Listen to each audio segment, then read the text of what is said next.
PL 873 de 2020 é um projeto do Senado, né, que amplia o auxílio emergencial. Então, esse projeto vai dar condição, ele mexe em algumas situações da legislação que faz com que isso amplie aquelas pessoas que porventura não iriam receber, que agora vão receber. A estimativa é que 30% dessas pessoas estariam fora, né, 30% do total, estariam fora do auxílio emergencial com a legislação antiga. Com essa ampliação, parece que atender a 100% daquelas pessoas que teriam direito. Só para a gente pontuar muito rapidamente, esse auxílio emergencial ele começou com uma proposta do governo de R$200, logo em seguida a Câmara apresentou uma proposta no valor de um salário mínimo, eles negociaram, né, entraram num consenso, e aí saiu a legislação 13.982, né, a lei 13.982 de 2020, que criou esse auxílio emergencial num formato, né, na Câmara, mas o Senado tinha uma tramitação de um projeto também que ele queria que pudesse contribuir com essa situação do auxílio emergencial para socorrer aquelas pessoas, e isso não foi incluído nesse texto da Câmara, foi aprovado, agora o Senado cobrou que a Câmara votasse também o projeto de lei dele, e esse projeto ele ainda amplia um pouco mais, não só a quantidade de pessoas, mas também mexe em algumas outras situações. Então, é importante que a gente frise que isso está sendo votado na Câmara, possivelmente aprovado, vai funcionar dessa maneira, nós vamos estar analisando aqui. Não se esqueça de dar um like no nosso vídeo, se inscrever no nosso canal, assim vocês vão estar nos incentivando a produzir mais conteúdo. Vamos ler aqui o PL, né, para a gente entender modificações que estão sendo feitas. Bem, no artigo 1º ele diz: o artigo 20 da Lei 8742, de 7 de dezembro de 1993, passa a vigorar com a seguinte redação. Parágrafo 3º. Considera-se incapaz de prover a manutenção da pessoa com deficiência ou idosa a família cuja renda mensal per capita seja igual ou inferior a meio salário mínimo. Inciso 1º, revogado. Inciso 2º, vetado. Nós sabemos que aqui está aquela questão da polêmica entre o Congresso e o presidente da República, que eles amplia para meio salário mínimo a renda familiar per capita, e o governo veta, né? Nesse outro projeto de lei também na Câmara o presidente vetou, agora eles incluíram de novo, fizeram uma alteração no texto de forma a permanecer meio salário mínimo, né? Nós sabemos que o Senado força uma barra para que isso, né, continue no patamar de meio salário mínimo, porque eles entendem que um quarto salário mínimo é um pouco inferior. Então, mais uma vez aqui, a legislação, o projeto de lei visa ampliar o valor da renda familiar per capita de meio salário mínimo de um quarto do salário mínimo para meio salário mínimo. Artigo 2º, né? Artigo 2º do PL. O artigo 2º agora da Lei 13.982 de 2 de abril de 2020 passa a vigorar com a seguinte redação. Então, inciso 1, uma das alterações: seja menor de 18 anos de idade, salvo no caso de mães adolescentes. Salvo no caso de mães adolescentes, foi uma ampliação porque não existia. Então, salvo no caso de mães adolescentes, vai poder ser inferior a 18 anos. O 5º foi revogado, né, o inciso 5º, que falava sobre aquelas pessoas que tivessem recebido no ano de 2018 valor de R$ 28.559,70, né, que é aquela primeira faixa do imposto de renda, mas isso foi revogado. Parágrafo 1º. O Bolsa Família não exclui o direito ao auxílio emergencial, sendo limitado a cada grupo familiar o recebimento de até 2 cotas do auxílio emergencial ou, né, e aí tem uma novidade, de uma cota do auxílio emergencial e de um benefício do Bolsa Família. Então, foi criada essa situação, ou a pessoa recebe 2 cotas do auxílio emergencial, ou, no caso, uma cota do auxílio emergencial e uma do Bolsa Família. Parágrafo 2º. Nas situações em que for mais vantajoso, o auxílio emergencial substituirá temporariamente e de ofício, né? Mudou um pouquinho, mas permanece a mesma interpretação, o benefício Bolsa Família, ainda que haja um único beneficiário no grupo familiar. Parágrafo 2º, né? E aqui tem uma grande modificação, né? Uma grande ampliação no sentido de especificar claramente a categoria de trabalhadores que vão estar incluídos nesse consenso aí, né? Então diz assim, parágrafo 2º A. Sem prejuízo de outras categorias profissionais inclui-se naqueles que se refere à linha C do inciso 6 do caput desse artigo, os que, em todas as etnias, exerçam profissão regulamentada por lei específica, desde que estejam devidamente inscritos no respectivo conselho profissional, os pescadores profissionais artesanais e os agricultores familiares registrados no Cadastro Nacional de Agricultura Familiar, o CAF, os técnicos agrícolas, os cooperados ou associados em cooperativa ou associação de catadores e catadoras de materiais recicláveis, os taxistas e os mototaxistas, os mototaxistas de aplicativo, os motoristas de transporte escolar,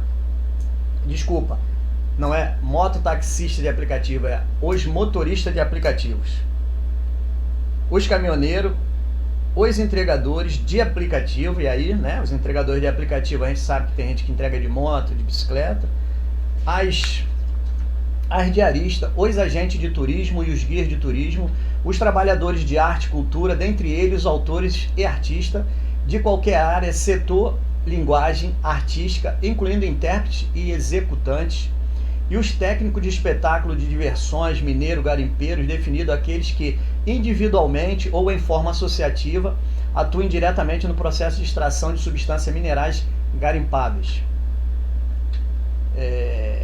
Os ministros de culto, missionários, teólogos, profissionais assemelhados, os profissionais autônomos de educação física e os trabalhadores do esporte, entre eles atleta, para-atletas, técnicos, preparadores físicos, fisioterapeutas, nutricionista, psicólogo, árbitros e auxiliares de arbitragem e de qualquer modalidade, incluindo aqueles trabalhadores que envolvidos na realização de competições, os barraqueiros de praia, os ambulantes de feira, os camelô, as baianas de acarajé, os garçons, marisqueiros e os catadores de caranguejo, manicure e as pedicures, os sócios de pessoas jurídicas inativas, dispensada a apresentação de informações socioeconômicas e fiscais, aí entre parênteses DFIS. Então, nós vimos que agora, praticamente, aquelas pessoas que guardar aqueles requisitos, né, de renda e etc., está bem definido quais são as profissões, quais são as atividades, né, quais as atividades que vão ter direito a receber. Com isso, eles querem o quê?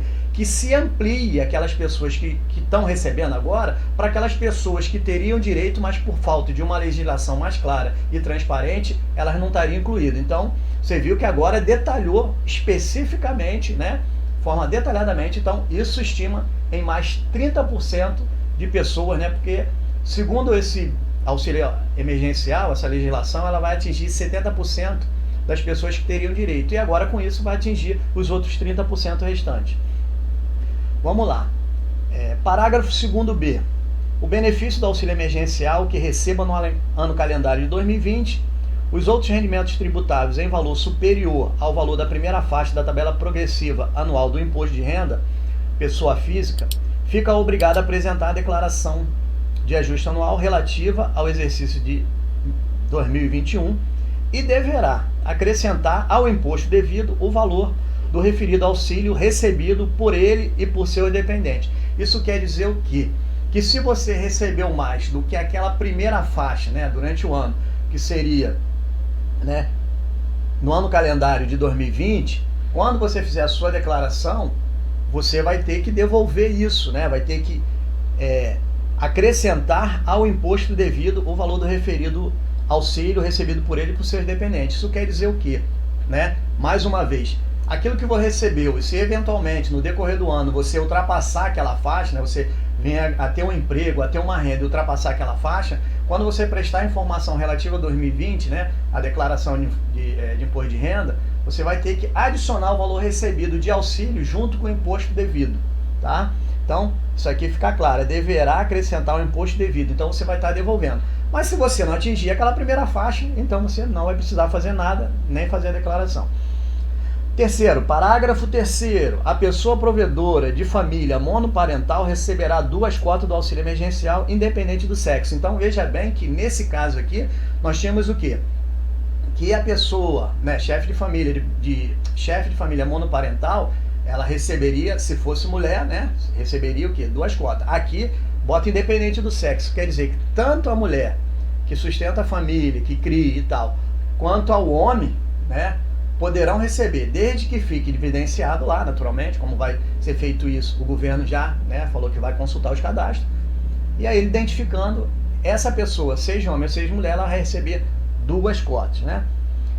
São considerados empregados formais para efeito desse artigo, né, parágrafo 5º, os empregados com contrato de trabalho formalizado, ressalvados sujeitos a contrato de trabalho intermitente com renda mensal inferior a 1 salário mínimo nos termos da Consolidação das Leis do Trabalho, CLT, ou com contrato de trabalho formalizado nos termos da Lei 5889/1973 ou Lei Complementar 150 de 1º de junho de 2015.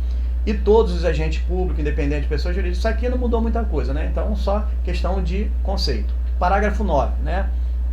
O auxílio emergencial será operacionalizado e pago por instituições financeiras, não financeiras de pagamento, transferência de capital, as fintechs, assim como por agência lotérica dos Correios na condição de correspondente bancário. Isso aqui tem um pouquinho de mudança com relação àquilo que já vinha sendo feito, né? Lá na Lei 13.982 de 2020 fala que vai ser por bancos públicos, né? E aqui eles acrescentaram instituição financeira, não financeira, fintech, etc. E ainda, se eu não me engano, os Correios também, na condição de correspondente bancário. No mais, né, o parágrafo fala também de transferência, mas isso não teve alteração, grandes alterações. Parágrafo 13. Não sendo cessados ou reduzidos, não serão cessados ou reduzidos pelo poder público aposentadoria, pensões e benefícios de prestação continuada de beneficiários idosos ou portadores de enfermidade grave enquanto durar a pandemia do Covid-19, exceto em casos de óbito. Né? E, por fim, o artigo 3º, né, tem outras situações aqui, mas a gente destaca, né, que fica permitida a suspensão de parcela de empréstimo contratados referente ao Fundo de Financiamento Estudantil para contratos adimplentes antes da vigência do estado de calamidade pública, reconhecido o Decreto Legislativo 6 de 20 de março de 2020.